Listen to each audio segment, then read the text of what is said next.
नमस्कार। मैं वीके शास्त्री अपने चैनल के माध्यम से आप सभी दर्शकों का बहुत बहुत स्वागत करता हूं। कर्म फलदाता न्याय के देवता शनिदेव 4 नवंबर को कुंभ राशि में मार्गी हो चुके हैं और 30 जून 2024 तक पूरे 8 माह तक कुंभ राशि में ही मार्गी रहेंगे। शनि के मार्गी होने के ये 8 महीने आपके जीवन में बहुत बड़ा परिवर्तन लेकर आ रहे हैं। शनिदेव पिछले 17 जून से वक्री अवस्था में गोचर कर रहे थे और अब मार्गी हो चुके हैं। जब भी कोई बड़ा ग्रह किसी तरह का परिवर्तन करता है तो उसका बहुत बड़ा और दूरगामी प्रभाव पड़ता है हमारे जीवन पर। मार्गी होने का अर्थ ये है कि अब शनिदेव अपनी सामान्य गति से गतिमान रहेंगे तो फल भी सामान्य तरीके से प्रदान कर देंगे। तो शनि के मार्गी होने का मकर राशि के जातकों के जीवन पर क्या प्रभाव पड़ेगा, इसी का विश्लेषण करेंगे इस वीडियो में। ये विश्लेषण आपकी चंद्र राशि के आधार पर किया जा रहा है और वीडियो के अंत में मैं आपको शनिदेव के उपाय भी बताऊंगा।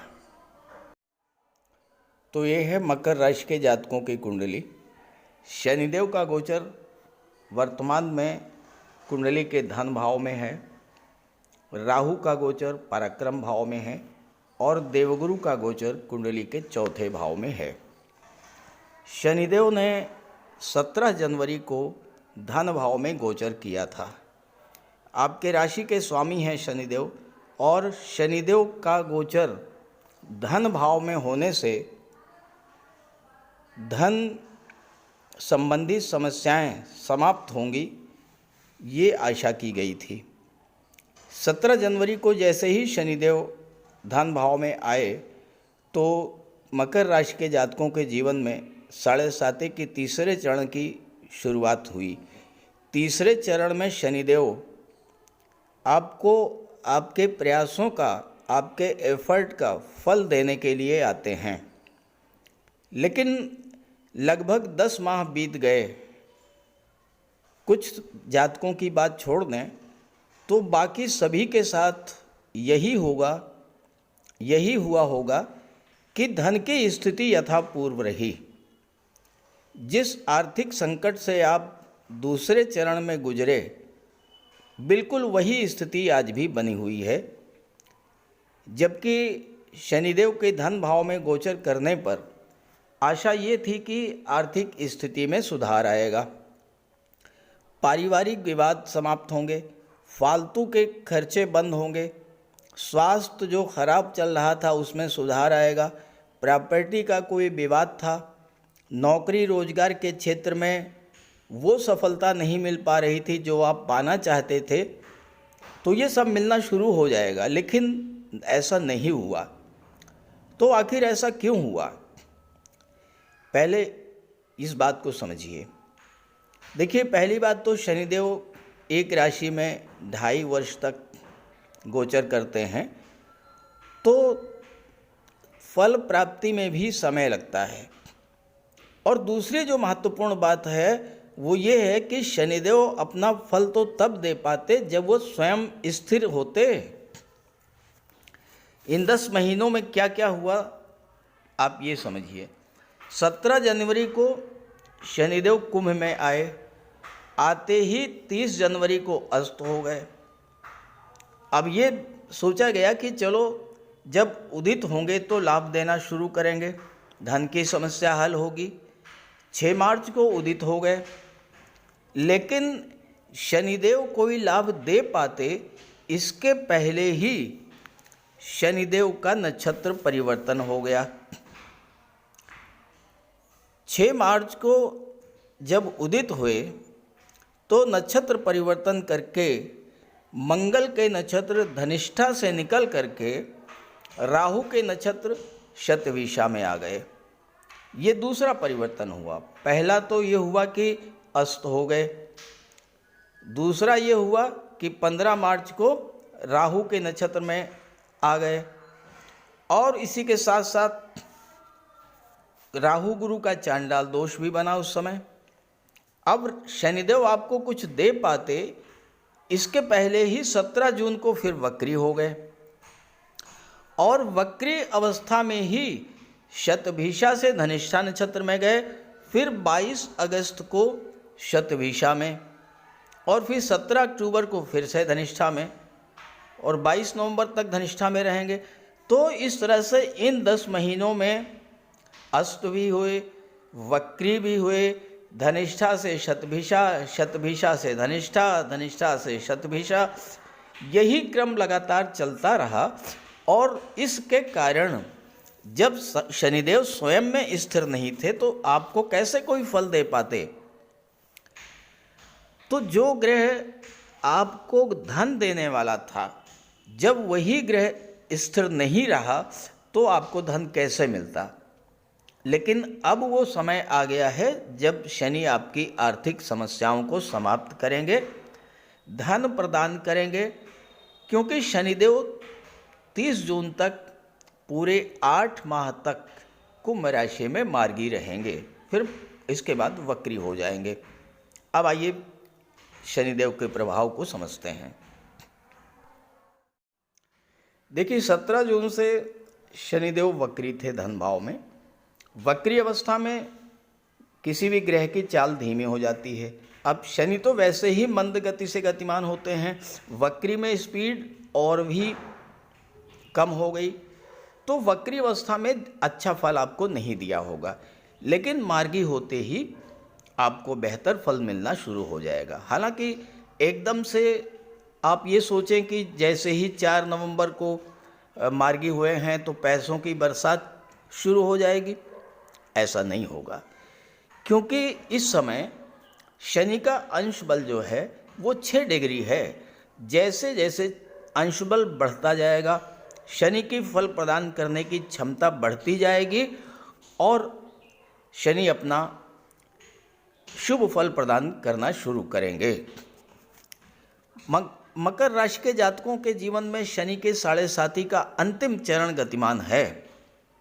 अब अंतिम चरण में जब शनिदेव वक्री हुए तो जो रही सही कसर थी वो भी पूरी कर दिया। अब आपके लिए तो वर्तमान में राहु का गोचर 3रे भाव में है और आपके लिए राहु का गोचर शनि से कहीं ज़्यादा बेहतर है, क्योंकि राहु 3रे भाव में, 6ठे भाव में, 10वें भाव में और 11वें भाव में बहुत अच्छा रिजल्ट देते हैं। तो आपके पराक्रम पुरुषार्थ में वृद्धि करेंगे, आपका मन काम में लगेगा, कार्यों पर आप फोकस करेंगे, अपने कार्य क्षेत्र का विस्तार करेंगे और अपने कार्य क्षेत्र को संचार माध्यमों से, ऑनलाइन प्लेटफॉर्म से आप जोड़ेंगे। इस दौरान अगर आपने परिश्रम किया तो शनि और राहु आपको वो सब कुछ देंगे जो आप प्राप्त करना चाहते थे। अब यहाँ पर शनि के साथ साथ वर्तमान में देवगुरु बृहस्पति का गोचर भी बहुत शुभ है। गुरु आपकी कुंडली के 4थे भाव में गोचर कर रहे हैं। शनि की दृष्टि 4थे भाव पर पड़ेगी। अब 4था भाव क्या होता है? भूमि, भवन, प्रॉपर्टी, आपका घर होता है। तो आने वाले 8 माह में आप अपने घर का निर्माण स्वयं कर सकते हैं। अपने परिश्रम के बल पर हर वो चीज़ प्राप्त करेंगे जो आप पाना चाहते थे। और चूँकि यहाँ पर गुरु गोचर कर रहे हैं और गुरु की दृष्टि 12वें भाव पर है, राहु 3रे भाव में है, जो कि आपके पराक्रम पुरुषार्थ के वृद्धि करेंगे। साथ साथ राहु विदेश के कारक होते हैं, तो इस समय आपका संबंध विदेश से भी बनेगा। और अगर आप विदेश में हैं तो 4थे भाव में गुरु का गोचर और शनि का दृष्टि पड़ना आपको विदेश में प्रॉपर्टी दिलाने वाला होगा। आपकी बहुत दिनों से इच्छा थी कि आपका अपना घर हो, अपना वाहन हो, तो आपका इस तरह का ये जो सपना है अब पूरा होने जा रहा है। शनि 2रे भाव में धन तो देंगे ही, आपकी आर्थिक समस्याओं का समाधान भी लेकर के आएंगे। धीरे धीरे आपको धन की प्राप्ति होगी, आपको पता भी नहीं लगेगा और धीरे धीरे धन का भंडार बढ़ता चला जाएगा और आप धनवान हो जाएंगे। हालांकि शनिदेव चीज़ों को देरी से प्रदान करते हैं, लेकिन इस 8 महीने का लंबा समय है और इतने टाइम पीरियड में शनिदेव आपको बहुत कुछ दे देंगे। अब ये मत सोचिएगा कि मार्गी होते ही पैसा बरसने लगेगा। 2025 तक शनिदेव को धन भाव में ही रहना है, तो धन तो मिलेगा और पर्याप्त धन मिलेगा। शनि की दृष्टि अष्टम भाव पर पड़ेगी। अष्टम भाव में शनि कारक होते हैं। अष्टम भाव दुखों का, पीड़ाओं का, कष्टों का होता है। तो शनि के वक्री होने के कारण आपको अपने जीवन में जिस तरह की परेशानियों, समस्याओं का सामना करना पड़ा, स्वास्थ्य खराब हुआ, प्रॉपर्टी का विवाद उत्पन्न हुआ, ससुराल से संबंध खराब हुए, ये सब चीज़ें शनि के मार्गी होते ही जब शनि की दृष्टि अष्टम पर पड़ेगी तो ये समस्याएं आपको समाप्त हो जाएंगी। और चूंकि शनि की दृष्टि लाभ के भाव पर पड़ रही है तो धन का लाभ कराएंगे, अष्टम भाव की चीज़ों से आपको लाभ कराएंगे। अब अष्टम भाव में तो शनि कारक होते हैं।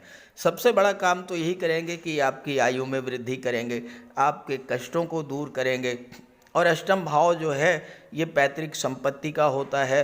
कोई विवाद था वो समाप्त होगा, अचानक से आपको धन प्राप्त होगा, गुप्त धन की प्राप्ति होगी। आपकी रुचि ज्योतिष तंत्र मंत्र में भी बढ़ सकती है, क्योंकि इस समय देवगुरु की दृष्टि भी अष्टम भाव पर पड़ेगी। और देवगुरु की दृष्टि जब अष्टम पर पड़ती है तो ईश्वरीय कृपा की प्राप्ति होती है। आपके ऊपर कैसा भी संकट आएगा, लेकिन गुरु की कृपा से आप उस संकट से बाहर आ जाएंगे। ससुराल से संबंध खराब हुए थे, उन संबंधों में सुधार आएगा।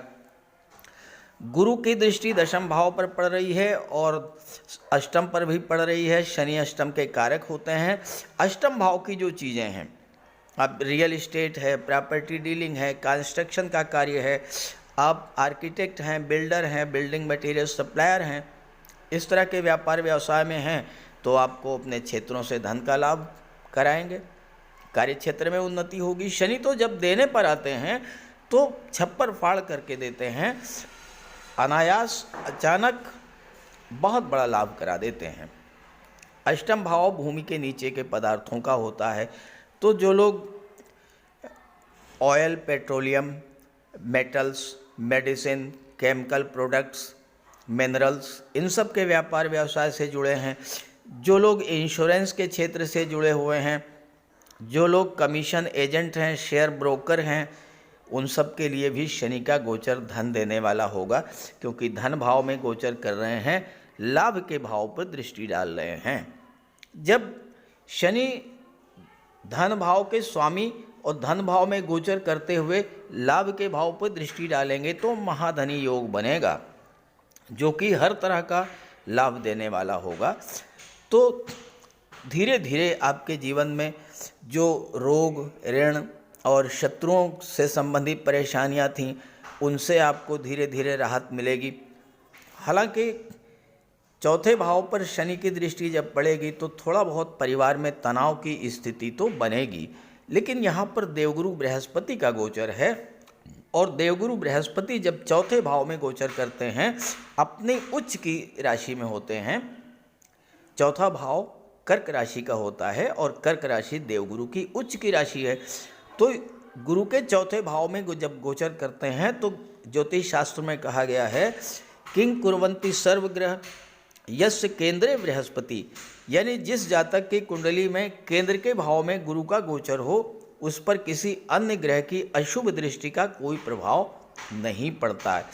तो शनि के कारण परिवार में थोड़ा बहुत जो तनाव बनेगा वो उसको देवगुरु संभाल लेंगे, उसको मैनेज कर लेंगे। जहाँ तक शनि की दृष्टि पड़ने का जो लाभ है तो वो आपको प्रॉपर्टी के रूप में प्राप्त होगा। आप मकान बनवा सकते हैं या आपके वाहन खरीदने की इच्छा पूरी होगी। तो इस गोचर काल में इन 8 महीनों में शनिदेव मार्गी होकर के आपको बहुत कुछ देने के लिए आए हैं। इस गोचर का लाभ उठाइए।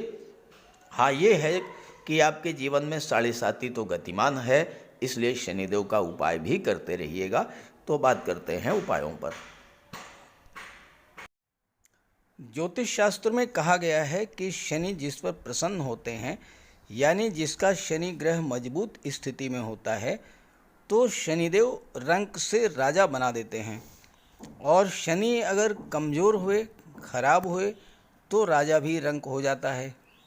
शनि के मजबूत होने से लोहा, मशीनरी, कारखाने से जुड़े व्यापार में तरक्की होती है, कोर्ट केस में विजय मिलती है, कार्यों में सफलता प्राप्त होती है, सांसारिक समस्याओं से मुक्ति मिलती है। और शनि को न्याय का प्रतीक माना गया है। यदि शनिदेव मजबूत हैं तो आपके साथ अन्याय नहीं होता। जब शनि खराब होते हैं तो बड़े से बड़े कष्ट झेलने पड़ते हैं। तो बात करते हैं शनि के उपायों के बारे में। ऐसा कोई भी कार्य ना करें जो कि शनि को पसंद नहीं है। शनिदेव को इलीगल कार्य पसंद नहीं है। झूठ, फरेब, छल, कपट, धोखाधड़ी, बेईमानी, ये सब शनिदेव को पसंद नहीं है। शनिदेव को परिश्रम, अनुशासन और व्यवस्था पसंद है। तो ऐसे कार्य कीजिए।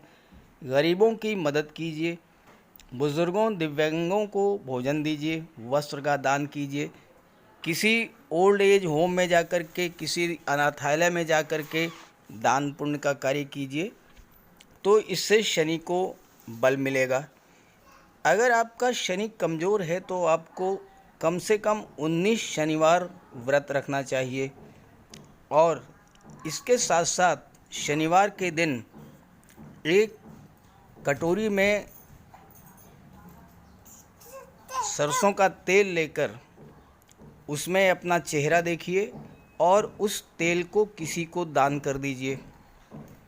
इसके अलावा शनिवार के दिन एक पात्र में जल, दूध, चीनी, काला तिल और गंगा जल ये रख लीजिए।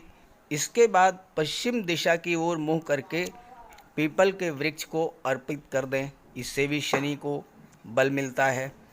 शनिवार के दिन उड़द से बनी पंजीरी, पकौड़ी, चीला, बड़ा ये सब खाना चाहिए। सरसों के तेल में बने भोज्य पदार्थ ग्रहण करना चाहिए। इससे शनि ग्रह को ताकत मिलती है। केले का भी आप सेवन कर सकते हैं। और शनिवार के दिन कंबल, जूता, चप्पल, लोहा, काले कपड़े और नारियल जटा वाला ये भी आप दान कर सकते हैं। सरसों का तेल का दान कर सकते हैं। और अगर शनि कमज़ोर है तो आपको नीलम धारण करना चाहिए, लेकिन इसके लिए किसी आप योग्य ज्योतिषी की मदद ले लें। तो ये सब उपाय आप करेंगे तो आपको बहुत बड़ा लाभ मिलेगा। नमस्कार।